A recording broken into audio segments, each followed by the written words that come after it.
सीधे पॉइंट पर आते हैं। आज के इस एक्सप्लेनर में हम एक बहुत ही अनोखा सफर तय करने वाले हैं। एकदम किसी टाइम मशीन में बैठकर हम करोड़ों साल पीछे जाएंगे और डिटेल में समझेंगे कोल जियोलॉजी को। और हाँ, ये भी जानेंगे कि इसका सीमेंट बनाने में कितना बड़ा और क्रूशल रोल होता है। तो चलिए, एकदम आराम से, जैसे किसी बच्चे को कहानी सुनाते हैं, हम इस जादू भरी दुनिया में कदम रखते हैं, जहां नेचर ने खामोशी से हमारे लिए एक जायंट खजाना बनाया है। शुरुआत करते हैं इस बेहद मैसिव और हैरान कर देने वाले नंबर से, 300 बिलियन, यानी 300 अरब। क्या ये मालूम था कि इंडिया के पास 300 बिलियन टन से भी ज्यादा कोल रिजर्व्स हैं? ये लिटरली एक माइंड ब्लोइंग आंकड़ा है। ये दिखाता है कि आज हम जमीन के अंदर छिपे किस लेवल के जियोलॉजिकल ट्रेजर हंट पर जाने वाले हैं। जरा सोचिए, हमारे पैरों के नीचे कितनी मैसिव एनर्जी छिपी हुई है, जो हमारी पूरी मॉडर्न लाइफ को पावर दे रही है। तो चलिए, आज के इस सफर का मैप फटाफट देख लेते हैं। हम बात करेंगे द कोलिफिकेशन प्रोसेस की, फिर गोंडवाना और टर्शियरी एज के फर्क को समझेंगे। उसके बाद हम देखेंगे अलग अलग टाइप्स ऑफ कोल और उनके मेजर डिपॉजिट्स इन इंडिया। फिर हम डिटेल में जाएंगे इंडियन कोल कैरेक्टरिस्टिक्स पर, और आखिर में जानेंगे स्ट्रैटेजी फॉर सीमेंट इंडस्ट्री। तो आइए शुरू करते हैं पहले हिस्से से, द कोलिफिकेशन प्रोसेस। ये नेचर का अपना एक जायंट प्रेशर कुकर है। इस ओरिजिन स्टोरी को एकदम बेसिक से समझते हैं। नेचर यहाँ बिल्कुल किसी बावर्ची यानी शेफ की तरह काम करती है। सबसे पहला स्टेप है अक्यूमुलेशन ऑफ प्लांट मटेरियल। पुराने समय में जब एंशिएंट प्लांट्स और पेड़ पौधे गिरकर स्वॉम्प्स यानी दलदलों में जमा होने लगे, तो वहाँ हवा नहीं थी। बिना ऑक्सीजन के वो पूरी तरह सड़ने से बच गए। फिर आता है दूसरा स्टेप, फॉर्मेशन ऑफ पीट। ये आधा सड़ा हुआ मटेरियल धीरे धीरे दबकर पीट बन गया। उसके बाद हुआ बरियल एंड कंप्रेशन, यानी उन पर और मिट्टी और चट्टानें जमने लगी, और जमीन के नीचे हीट और प्रेशर ने अपना जादू दिखाना शुरू किया। और आखिर में इस लगातार इंटेंस गर्मी और दबाव ने इन सभी को कोलिफिकेशन प्रोसेस के जरिए सॉलिड रॉक में बदल दिया, बिल्कुल एक लंबी स्लो कुक्ड रेसिपी की तरह। अब इसे थोड़ा ध्यान से देखिए। यह हमारी उस रेसिपी के लेयर्स को ब्रिलियंट तरीके से समझाता है। जैसे जैसे इंक्रीजिंग बरियल डेप्थ होती है, यानी जमीन में गहराई बढ़ती है और समय बीतता है, नेचर बिल्कुल एक जायंट छलनी की तरह इसमें से सारा मॉइस्चर यानी पानी निचोड़ लेती है। इस प्रेशर से कार्बन का कंटेंट लगातार बढ़ता चला जाता है, और सबसे ऊपर जो हल्का और कच्चा पीट था, वो सबसे नीचे गहराई में आकर बेहद हार्ड एंथ्रेसाइट रॉक में तब्दील हो जाता है। एकदम कमाल का ट्रांसफॉर्मेशन है ना। अब आगे बढ़ते हैं दूसरे हिस्से पर, जो है गोंडवाना वर्सेस टर्शियरी एज। ये भारत के कोल का एक अनूठा और फैसिनेटिंग इतिहास है। देखिए, इंडिया की जो कोल हिस्ट्री है वो एक बहुत ही special 2 part time travel story है।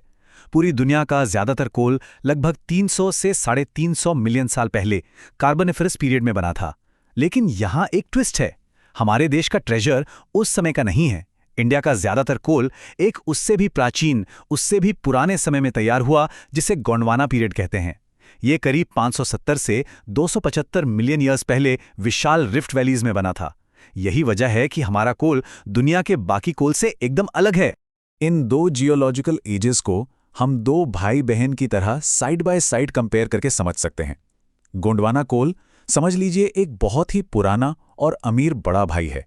इसके पास हमारे टोटल रिजर्व्स का लगभग 98% हिस्सा है। ये दामोदर और महानदी रिफ्ट के आसपास मिलता है, और ये मुख्यतः बिट्यूमिनस टाइप का होता है, जिसमें 60 से 80% तक कार्बन होता है। वहीं दूसरी तरफ टर्शियरी कोल एक नया और छोटा कोस्टल सिबलिंग है। इसके पास रिजर्व्स का सिर्फ 2% हिस्सा है। इसमें कार्बन थोड़ा कम यानी 40 से 60% होता है, और ये ज्यादातर नरम लिग्नाइट या सब बिट्यूमिनस के रूप में पाया जाता है। चलिए, अब वक्त आ गया है इस पूरी फैमिली से मिलने का। तीसरा हिस्सा है टाइप्स ऑफ कोल। इन्हें हम उनके रैंक के अनुसार बांटते हैं, जिसका सीधा सा मतलब यह है कि उन्होंने नेचर के उस अंडरग्राउंड अवन में पकने में कितना लंबा समय बिताया है। यहाँ इन एक्चुअल फिजिकल चंक्स के रंग और रूप को ध्यान से देखिएगा, ये बहुत इंटरेस्टिंग है।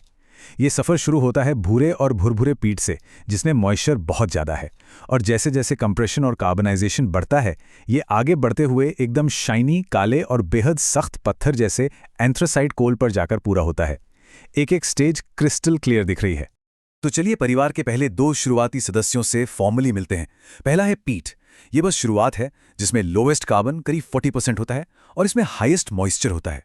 उसके बाद आता है लिग्नाइट, जिसे हम ब्राउन कोल भी कहते हैं। इसमें 40 से 60% कार्बन होता है और काफ़ी हाई मॉइस्चर होता है। इसका इस्तेमाल ज़्यादातर पावर जनरेशन यानी बिजली बनाने में होता है। अगर हम सीमेंट बनाने की बात करें जिसके लिए एकदम भयंकर गर्म आग चाहिए होती है, तो उसके लिए लिग्नाइट ठीक नहीं है, क्योंकि इसका पानी आग का टेम्परेचर गिरा देता है। और अब एंट्री होती है हमारे शो के असली सुपरस्टार्स की। ये है बिट्यूमिनस यानी ब्लैक कोल, जिसमें 60 से 80% तक कार्बन होता है। ये डेंस, लगातार गर्मी देने वाला फ्यूल है, इसलिए यही इंडियन सीमेंट प्लांट्स का प्राइमरी इंजन है। इसके बाद आता है एंथ्रोसाइट यानी हार्ड कोल। ये टॉप टियर का बॉस है। इसमें 80 से 90% कार्बन होता है, हाईएस्ट रैंक है, लेकिन अनफॉर्चुनेटली ये इंडिया में बेहद रेयर और काफी महंगा है। चौथा हिस्सा, मेजर डिपॉजिट्स इन इंडिया। अब हम अपना जमीनी ट्रेजर मैप खोलते हैं और देखते हैं कि ये सारा खजाना आखिर छुपा कहाँ है। इस बेहतरीन मैप पर जरा गाइड होते हैं। यहाँ एक क्लियर पैटर्न ध्यान देने लायक है।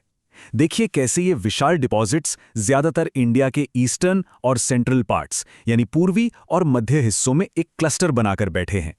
यही तो वो प्राचीन घाटियां हैं जहां करोड़ों साल पहले घने जंगल दब गए थे। है ना अनोखी बात? आइए इन बड़े खजानों यानी बिटुमिनस कोल के हेवी हिटर्स की बात करते हैं। सबसे पहले आता है झारखंड, जहां का मशहूर झरिया कोल फील्ड देश का बेहतरीन प्राइम कोकिंग कोल देता है। साथ ही बोकारो और धनबाद भी हैं। फिर है वेस्ट बंगाल का रानीगंज कोल फील्ड, उड़ीसा का टालचर कोल फील्ड और मध्य प्रदेश का सुहागपुर कोल फील्ड। ये सारी जगहें अपने आप में एनर्जी के विशाल समंदर हैं, जो लिटरली हमारी बड़ी बड़ी फैक्ट्रीज का पेट भरते हैं। लेकिन कहानी सिर्फ ईस्टर्न इंडिया पर खत्म नहीं होती।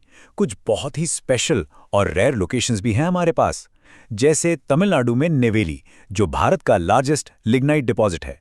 फिर राजस्थान का पलाना, जहां टर्शरी कोल मिलता है, और गुजरात के उमरसर और राजपारदी में इयोसीन एज का लिग्नाइट। और सबसे अनोखी जगह वो है मैप के बिल्कुल ऊपर, जम्मू एंड कश्मीर में कालाकोट। ये इतनी खास इसलिए है क्योंकि पूरे इंडिया में ये अकेला एंथ्रेसाइट डिपॉजिट है। सिर्फ यही एक छोटी सी जगह है जहां ये प्रीमियम कोल मिलता है। पांचवां हिस्सा, इंडियन कोल कैरेक्टरिस्टिक्स। अब देखिए, हर सुपर हीरो की तरह इस फ्यूल की भी कुछ अपनी स्ट्रेंथ्स और वीकनेसेस हैं, जिन्हें समझना हमारे लिए एब्सोल्युटली क्रूशियल है। बात सीधी सी है, इंडियन कोल की सबसे बड़ी पहचान और एक तरह से ड्रॉबैक ये है कि इसमें हाई ऐश कंटेंट होता है, यानी जलने के बाद इसमें बहुत ज़्यादा राख बचती है, टिपिकली 20 से 45% तक। लेकिन रुकिए, इसकी एक बहुत ही फैंटास्टिक खूबी भी है। इसमें सल्फर बेहद कम होता है। ये एनवायरनमेंट के लिए किसी वरदान से कम नहीं है, क्योंकि जलने पर हार्मफुल SO2 गैस यानी सल्फर डाइऑक्साइड कम निकलती है और हवा ज़्यादा साफ रहती है। इसके अलावा ये ज़्यादातर नॉन कुकिंग होता है, जिसका मतलब है कि ये स्टील बनाने के लिए सूट नहीं करता, पर फैक्ट्रीज के लिए बेहतरीन है। इस पॉइंट को और डीपली समझने के लिए मध्य प्रदेश के सुहागपुर कोलफील्ड के इस स्पेसिफिक साइंटिफिक ब्रेकडाउन को देखिए। इसमें लगभग 55.32% फिक्स्ड कार्बन है, जो एक्चुअली हीट देता है, लेकिन साथ ही 15.12% ऐश भी है। फैक्ट्रीज को ये एग्जैक्टली पता होना चाहिए, क्योंकि इन्हीं नंबर्स को देखकर ही वो अपने किल्स और प्लांट का ऑपरेशन डिजाइन करती हैं। और यहाँ साइंस के साथ एक और माइंड ब्लोइंग फन फैक्ट जुड़ी है। गुजरात के काम्बे बेसिन और राजपारदी लिग्नाइट को देखिए। ये एंशिएंट कोल्स विट्रिनेट और ह्यूमेनाइट जैसे ऑर्गेनिक मटेरियल से भरे हुए हैं। यही नहीं, इनमें उन पुराने कॉनिफर ट्रीज के फॉसिलाइज्ड रेजिन्स और गोंद भी जमा हैं। सोचिए, करोड़ों साल पहले वहां के गर्म और ह्यूमिड ट्रॉपिकल मौसम में जो पेड़ उगे थे, उनका पूरा का पूरा रिकॉर्ड एक कोयले के टुकड़े में कैद हो गया है। छठा और आखिरी हिस्सा, स्ट्रैटेजी फॉर सीमेंट इंडस्ट्री। अब इस पुरानी जियोलॉजी को आज की मॉडर्न फैक्ट्री से जोड़कर देखते हैं। एक सीमेंट प्लांट की एनर्जी की भूख कितनी विशाल होती है, इसका अंदाजा इस बात से लगाइए। सिर्फ 100 टन सीमेंट बनाने के लिए लगभग 25 टन कोल की जरूरत पड़ती है। पूरा प्लांट चलाने के टोटल ऑपरेटिंग कॉस्ट का लगभग 20% सिर्फ इस कोल पर खर्च होता है। यही वजह है कि सीमेंट प्लांट्स को स्मार्ट बनना पड़ता है। वो हमेशा अपने प्लांट्स को कोल माइंस के बिल्कुल पास बनाते हैं, यानी क्लस्टर करते हैं, ताकि इस भारी खजाने को ट्रांसपोर्ट करने का खर्चा कम से कम किया जा सके। पर चूंकि इंडियन कोल में ऐश बहुत ज़्यादा होती है, फैक्ट्रीज को और भी क्लेवर स्ट्रैटेजीज अपनानी पड़ती हैं। वो कोल वॉशरीज का यूज़ करते हैं, जहां कोल को धोकर उसकी एक्स्ट्रा ऐश निकाली जाती है, जिसे बेनिफिसिएशन कहते हैं। फिर MOEF गाइडलाइंस भी बिल्कुल क्लियर हैं कि अगर कोल 1000 किलोमीटर से दूर भेजना है तो उसकी ऐश धोकर 34% तक लानी ही पड़ेगी। एक और शानदार तरीका है कैप्टिव माइनिंग एंड ब्लेंडिंग का। इसमें फैक्ट्रीज अलग अलग रैंक और क्वालिटी के कोल को एक साथ मिक्स करती हैं ताकि उनके सीमेंट किल में आग का फ्लो और परफॉर्मेंस एकदम ऑप्टिमल रहे। इस एक्सप्लेनर को खत्म करते हुए एक बवाल सवाल पर ध्यान देना जरूरी है। जब हमारे डोमेस्टिक कोल में इतना ज्यादा ऐश कंटेंट है तो आने वाले कल की फ्यूचर टेक्नोलॉजीज इस सीमेंट बनाने के तरीके को कैसे बदलेंगी? क्या हम इस ऐश को टोटली खत्म करने का कोई रियल गेम चेंजर तरीका ढूंढ निकालेंगे या फिर किसी अनोखे क्लीन फ्यूल की तरफ मूव कर जाएंगे? ये ऐसी पहेली है जो आगे क्या होगा इसके लिए हमारे अंदर एक सॉलिड क्यूरियोसिटी छोड़ जाती है। इस डीप डाइव में इतना ही, फिर मिलेंगे किसी और कमाल के एक्सप्लेनर के साथ।